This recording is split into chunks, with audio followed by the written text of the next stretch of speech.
Ocak ayında ne kadar zamlandı? Geçen sene Ocak ayındaki fiyatı ne kadardı? Ve ismi lazım değil, piyasanın anasını ağlatan sarı sitedeki 0 kilometrede bulunan Egea'nın fiyatlarını karşılaştıracağız. 2021 yılının Aralık ayındaki otomobil satışları oldukça düştü. 149 ilan bulunuyor. Bu ilanlar 248.000 TL'den başlayıp ebesinin nikahına kadar gidiyor. Ya kusura bakmayın ama 355.000 TL fiyat yazmış insafsız. Videoya geçmeden önce otomobil ne zaman alalım sorusuna bir cevap vereceğim.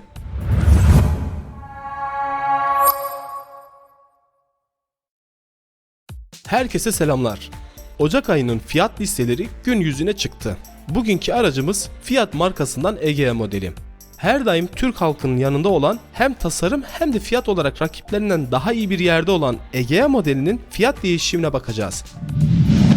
Ocak ayında ne kadar zamlandı? Geçen sene Ocak ayındaki fiyatı ne kadardı? Ve ismi lazım değil, piyasanın anasını ağlatan sarı sitedeki 0 kilometrede bulunan Egea'nın fiyatlarını karşılaştıracağız.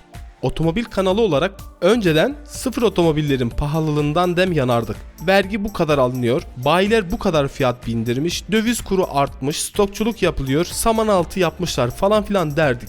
Artık dertleneceğimiz yeni bir konu daha var. Hadi yine iyisiniz. Sürekli aynı sıkıntıdan bahsederek yorulmuştuk. Sağ olsunlar. Derdimize derman oldular. Evet, yakıt fiyatları. Bu benzine, motorine ne oldu böyle ya? Resmen uçma özelliği edinmişler. Her şey ateş pahası ya.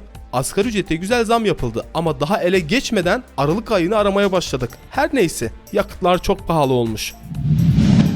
Düzenli olarak 2 ya da 3 günde bir video atmaya çalışıyorum. Bana destek olmak için abone olmanız yeterli. Abone olduğunuz için çok teşekkür ediyorum. Videoya geçmeden önce otomobil ne zaman alalım sorusuna bir cevap vereceğim. Arkadaşlar, ben ekonomist değilim ama 20 Aralık günü Cumhurbaşkanı Reis Erdoğan'ın konuşması sonrası düşen döviz kuru yine yükselmeye başladı. Benim kişisel görüşüm dövizin önceki yaptığı zirveyi geçeceği yönünde. İnşallah olmaz tabi. İnşallah çok düşer, yerin dibini de boylar. Temennimiz bu yönde. Ama gerçekçi olmak gerekirse dövizin yükseleceğinden ötürü eğer otomobil alma niyetiniz var ise şu seviyelerin fırsat olduğunu söylemem gerek. ÖTV düzenlemesi gelse bile artan dövizden ötürü şu anki fiyattan daha yükseğe almak zorunda kalabilirsiniz. Hazır markaların saman altı sakladıkları araçlar gün yüzüne çıkmaya başlamışken döviz kuru da bu haliyle alabilecek durumunuz varsa alın derim. Tabi dövizin şu anki halinden daha düşeceğini düşünüyorsanız almayın, bekleyin. Döviz düştüğünde alırsınız. Bu arada 2021 yılının Aralık ayındaki otomobil satışları oldukça düştü. 2020 aynı Aralık ayına göre %46 oranında azalarak 43.000 civarında bir araç satışı olmuş. Halbuki markaların beklentileri 150.000 adet araç satışıydı. Bu araçlar yavaş yavaş gün yüzüne çıkacak. Satış olmadıkça kampanya yapmaya başlayacaklardır. Bunu da unutmamak gerek. Aklınızın bir köşesinde yer edinsin. Şimdi Egea aracının fiyat değişimine geçebiliriz. Ülkemizde en çok satan araçlardan biri olan Egea'nın giriş versiyonunda bulunan 1.4 litrelik 4 silindirli 95 beygir güç 127 Nm tork üreten motoru üzerinde bulunduran Easy donanımlı Egea, benzinli ve 6 ileri manuel şanzımana sahip. Egea'nın en boş paketi olan Easy donanımlı bu araç geçen yıl Ocak ayında 130.000 TL'ye satılıyordu. Ya şaka gibi, yemin ederim ya. Bir sene önce 130.000 TL'ydi bu araç. Şu anki liste satış fiyatı 255.000 TL. Bir yılda Egea'nın en boş paketi %96 oranında artarak 125.000 TL zamlanmış oldu. Sarı sitedeki Egea ilanlarına baktığımızda en fazla 2000 kilometrelik 574 Egea ilanı yer alıyor. 1.4 Fire motor Easy donanıma sahip Egea ise tam olarak 149 ilan bulunuyor. Bu ilanlar 248.000 TL'den başlayıp ebesinin nikahına kadar gidiyor. Ya kusura bakmayın ama 355.000 TL fiyat yazmış insafsız. Egea'nın ikinci en düşük fiyat etiketine sahip aracı orta paket olan Urban donanıma sahip 1.4 litrelik 95 beygir güç 127 Nm tork üreten motora sahip versiyonu. Bu aracın geçen yıl Ocak ayındaki fiyatına baktığımızda 147.000 TL'ye satılıyordu. Döviz kuru uçup kaçtıktan sonra içinde bulunduğumuz Ocak ayındaki fiyat listesi 267.000 TL oldu. Bir yılda bu aracın fiyatı 120.000 TL artmış oldu. Sarı sitedeki ilanlarına baktığımızda toplamda 574 Egea ilanının arasında 111 adet 1.4 Fire motor Urban donanımlı Egea yer alıyor. Fiyatı ise 271.000 TL'den başlayıp 410.000 TL'ye kadar çıkıyor. Kurban olduğum Rabbim bizi bizim gibilerin insafına bırakmasın. Yemin ederim biz millet olarak herkesten daha çok çıkarcıyız. Zalimiz, serbest piyasa deyip işin içinden çıkamazsın. Bu ne fiyattır böyle ya?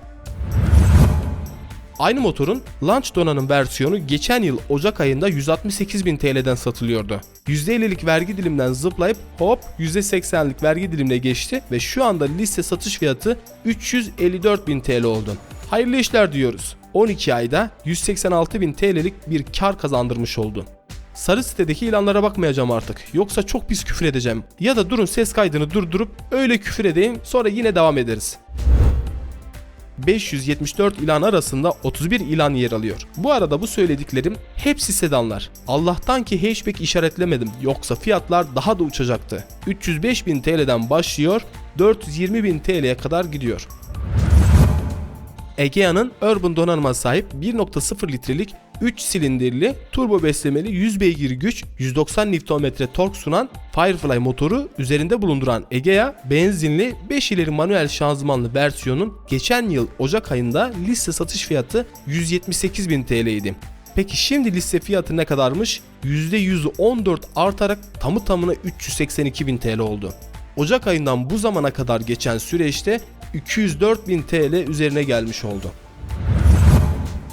1.0 litrelik Firefly motora sahip Launch donanıma baktığımızda geçen yıl Ocak ayında yıla 194.000 TL ile başladı. Şu anki liste satış fiyatı ise %109 artarak 406.000 TL oldu. 12 ayda 212.000 TL gelmiş oldu. Egea'nın giriş donanımı olan Easy paketinin üzerinde 1.3 litrelik 4 silindirli turbo beslemeli 95 beygir güç 200 Nm tork üreten Multijet motora sahip Egea'nın dizel 5 ileri manuel şanzımanlı versiyonunun geçen yıl Ocak ayındaki satış fiyatı 175.000 TL idi. 2022 Ocak ayındaki liste satış fiyatı ise %117 artarak 380.000 TL oldu. Geçen yıl Ocak ayından bu zamana kadar 205.000 TL üzerine gelmiş oldu. 1.3 litrelik multijet motor bulunduran Urban donanımın geçen yıl Ocak ayındaki satış fiyatı 186.000 TL idi. Şu anki liste satış fiyatı ise %110 artarak 392.000 TL oldu. 12 ayda 206.000 TL gelmiş oldu. Ya 4-5 ay önce bu fiyata 2 tane Egea alıyorduk. Küfür gibi yemin ederim.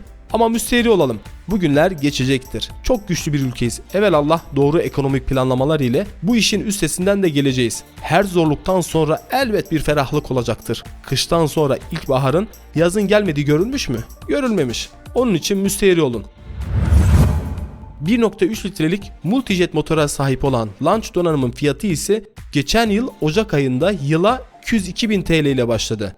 Şu anki güncel fiyat listesine baktığımızda %105 artarak 416.000 TL olduğunu görüyoruz. 12 ayda fiyatı 214.000 TL artmış oldu. Geldik en dolu versiyonlara. Bir Egea bu kadar eder mi demeyin, ediyor. Şimdi anlatacağım motor Egea'da bulunan en güçlü motor. Performansı yüksek olan 1.6 litrelik 4 silindirli turbo beslemeli 130 beygir güç 320 Nm tork değerleri sunan multijet motor sıfırdan 100 km/saat hıza 9.6 saniyede çıkmakta. Dizel 6 ileri manuel şanzımana sahip olan bu motor giriş donanım olan Easy donanımdaki fiyatına baktığımızda bende Ocak ayındaki fiyat bilgisi yok. Büyük ihtimal ile bu versiyon Nisan ayından sonra geldi. Nisan ayındaki fiyatına baktığımızda 224.000 TL'den satılıyordu. Şu anki fiyat listesi 404.000 TL oldu. Yani 12 ayda Nisan ayı 4. ay yaklaşık 8-9 ayda dövizin bu araca yansıması 180.000 TL oldu.